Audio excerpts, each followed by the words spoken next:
কিভাবে নিখুঁত কাজ করা যায় আমার দিকে একটু তাকান বা আমার হাতের দিকে ফলো করেন।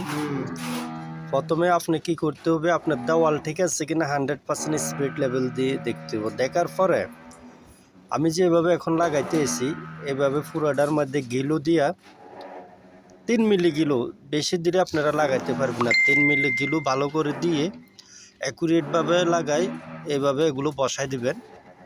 বসাই দেওয়ার পরে অনেক টাইমে দেখা গেছে দেন হাত দিয়ে লেভেল হয় না। আমাদের বাংলাদেশে বলে উষা, এখানে বলে গোলমালা প্লাস্টিকের। আপনার লাগানি হয়ে গেলে মনে করেন যে ওইটা দিয়ে আপনি ফিনিশিং দিতে হইব। এখন আমার ওই সাইডের ছোটো ফিসটা আমি কাটতে হইব, এটা নাইফ ব্লেড দিয়া এগুলোর পিছনে জালি আছে, জালি দিয়ে জালি কাইটা দিলে এটা আলাদা হয়ে যায়। এখন আপনার কি করতে হইব,